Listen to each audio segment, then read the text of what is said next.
So this is presented as a statement on behalf of myself, Provisional Captain Walter Adler, running for position of, once again, Captain of Recruitment.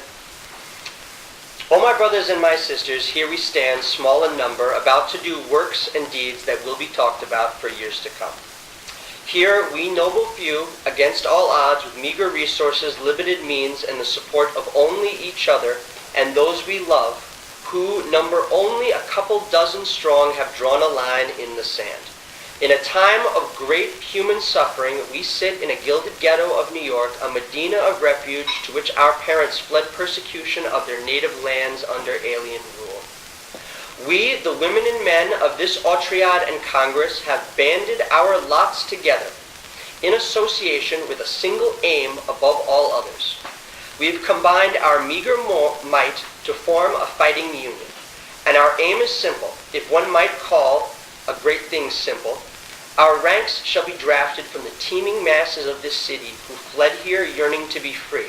And irrespective of ethnicity, creed, or confession, we will achieve rights and freedoms for ourselves that the world might know the innate ability of human will to triumph over the four-part blight of poverty, famine, sickness, and war.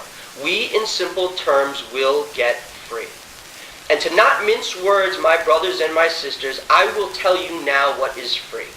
The UN, 64 years ago, codified a 30-point document that outlined the natural human rights bestowed upon us, not by some government or creator, but by our birthright, by virtue of being human. I look about this Congress and I see not one among us in the freest, richest, most affluent country on this planet that possesses even 1/5 of these rights. Do we owe the land upon which we toil? Do we own the land upon which we toil? Do we own the roof that is over our heads? Can we protect our children from arbitrary violence based upon identity? Or can we even say basic needs like healthcare, housing, water, and food are ours by right? And we cannot. And while some of our ranks may have obtained more rights than others, never underestimate a depression or a great war to strip those meager clemencies from you. So our aim is simple, and once stripped of rhetoric, insofar as not a woman or man amongst us can claim all 30 noble rights as protected even in this city, not even in this alien land, we will achieve these rights via our confederacy. Not by political struggle, not by revolution, not for the masses as a whole in immediate aim, for ourselves and for our family members, for our volunteers and supporters of the Banshee Association. One cannot fight for the rights of others when generally they themselves are not free. And my heart goes out to the people of Darfur and raped Africa generally, and I shed tears for the people of Palestine, and my blood does boil for Chechens and Sri Lankans and Rwandans and Bosnians and countless more.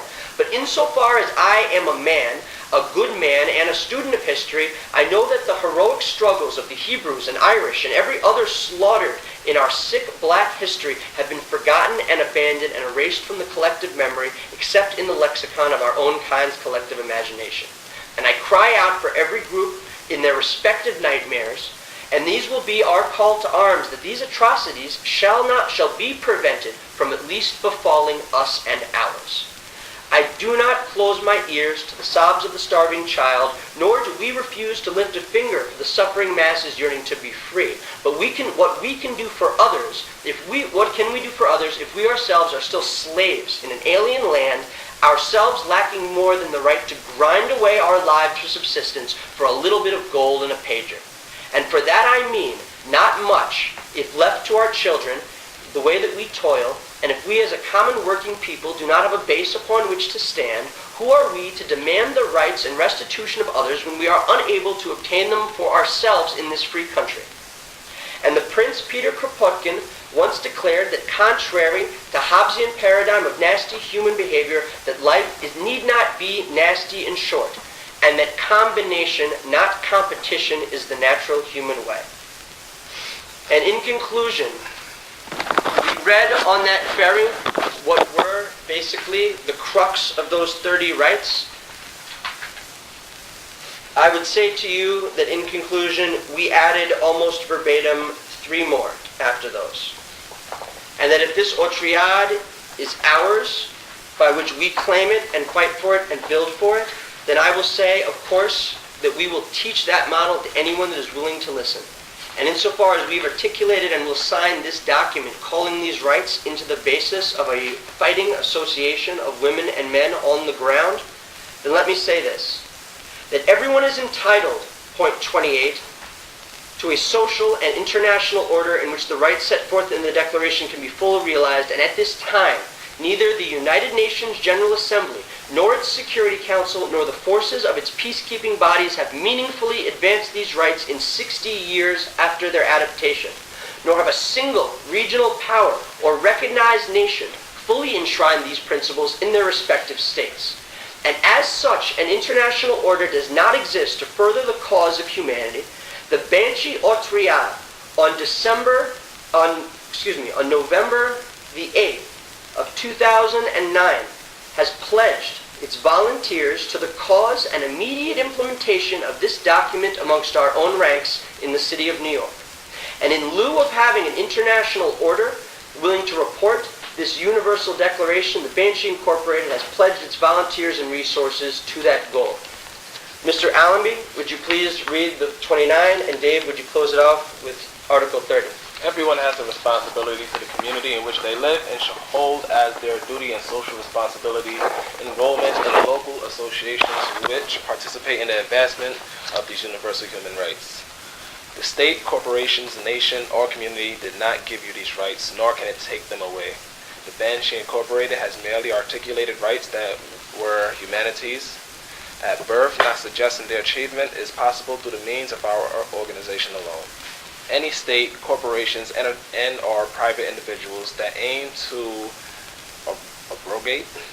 abrogate these rights are to be seen as traitors to humanity and enemies of our common people. We pledge to fight these cruel powers generation by generation until every last woman, man, and child upon this earth is granted the rights delineated within this declaration and so deemed free.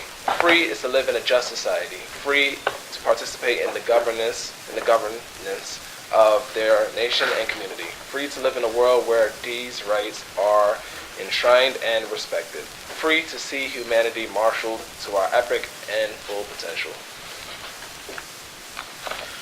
This declaration must be interpreted as granting authority for any individual, association, or state actor the right and encouragement to engage in any activity or to perform any act aimed as furthering the rights and freedoms set forth hereon, excluding the use of violence against civilian non-combatants.